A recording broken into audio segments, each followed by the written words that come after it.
What is going on, everyone? It's your guy Cole Jackson back here on Road Graders, presented today by BetUS. Obviously, took a few days off after that horrendous loss, which followed with a 5.5 hour drive home. I drove it back after the game. Tough one, folks. Very, very tough one. I have a feeling we're not going to have a whole lot of viewers on this one, but if you are here, I appreciate you. Hit that like button, hit subscribe if you're new here. As much as you don't want to support the Ravens right now, I appreciate you supporting me. So we're going to be diving into what I think the hump is. Why can't the Ravens get to the promised land and, take a look at the last 2 years and really what's kind of happened in playoff losses? And I mean, the answer is pretty simple. If you look at playoff losses since Lamar Jackson took over, specifically at the losses, the turnover differential. 2018, 3 turnovers, 1 takeaway. 2019, 3 turnovers, 0 takeaways. 2020, 1 turnover, which was a pick 6, 0 takeaways. 2022, 2 turnovers, 1 takeaway. 2023, 3 turnovers, 0 takeaways, and then 3 and 0 again. So it's been a very dreadful turnover differential, and that's not playoff football. If you go back to the 2012 Ravens, they had a +6 turnover differential across their 4 games to go on to win the Super Bowl. If you go back to the 2000 Ravens, I think it was +10. Yeah, they had like 5 takeaways in their last 2 games, conference championship and the Super Bowl. So, I mean, that's really the difference. And it's obviously the offense turning the ball over, not giving them any excuse here, but it's also the defense failing to take the ball away. They had a bunch of turnovers generated this year. Marlon Humphrey, career high in picks. And that really speaks to what I think one of the big differences is. Like Kansas City last year, Buffalo this year, they just play a safer game. And I mean, that was the theme with Josh Allen's game. If you look at his pass chart, this is the most anti-Josh Allen pass chart I've ever seen in my life. Wasn't pushing the ball downfield, working under the numbers, but they knew the conditions. I was there. It was cold. It was snowy.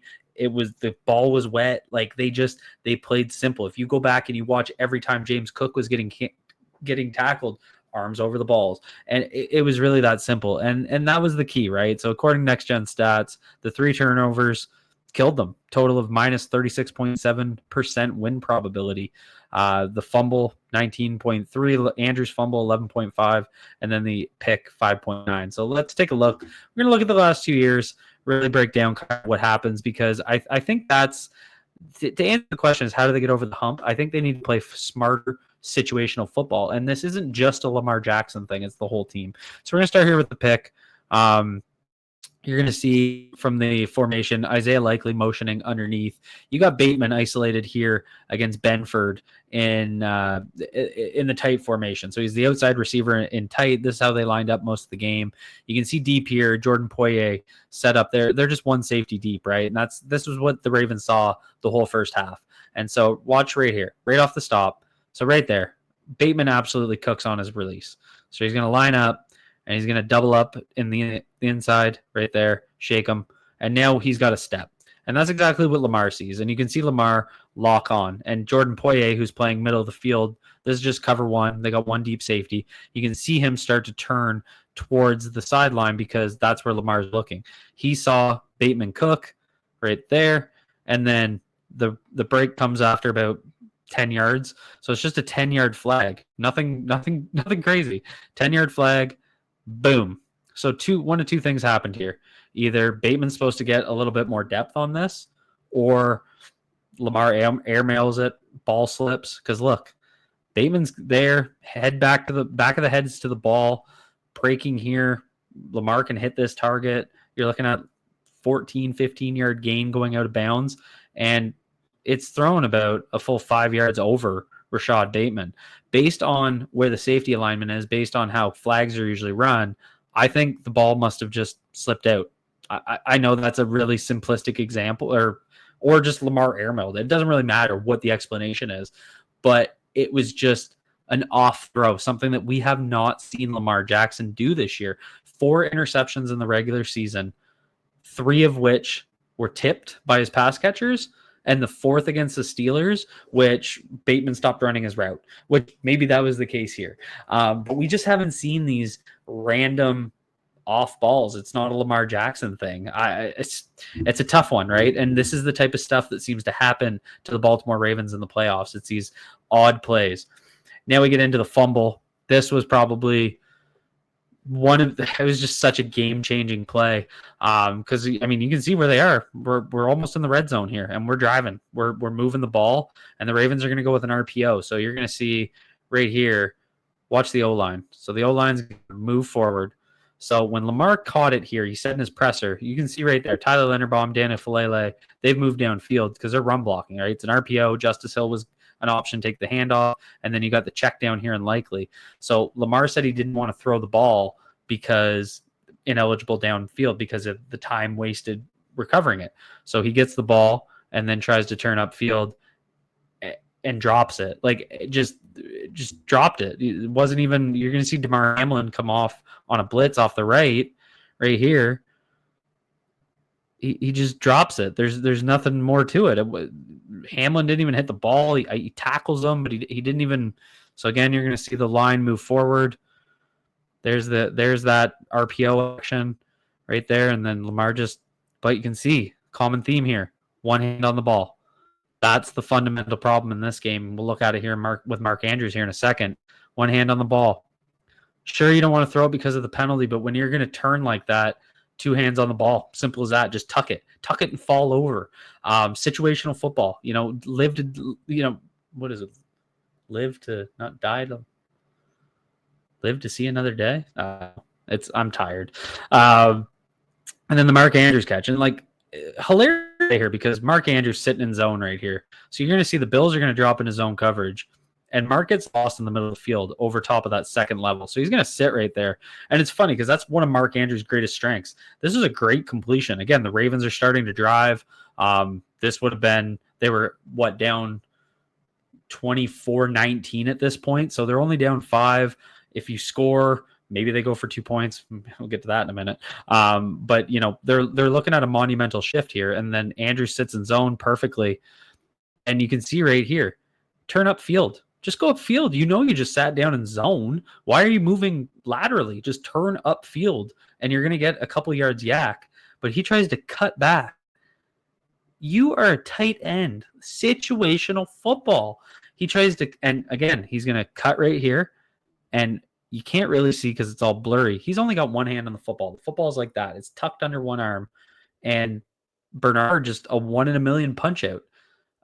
It's the same thing. It's situational football. Fall on the ground, two hands on the ball, basic fundamental stuff, or just simply upfield. I don't know why you're trying to cut it back. He's going to cut it back here and run around the defense. You're a tight end. Like, what are you doing? Trying to play like you're Zay Flowers. Like, it's just, they get to the playoffs and they forget who they are. I don't know. I don't even know how to explain it. It's unfathomable.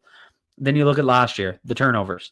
So you're going to see right here, Charles Omahe. He's gonna slide outside, and he's just gonna rush up on Stanley. Lamar's gonna go to throw this, and it's just a strip sack.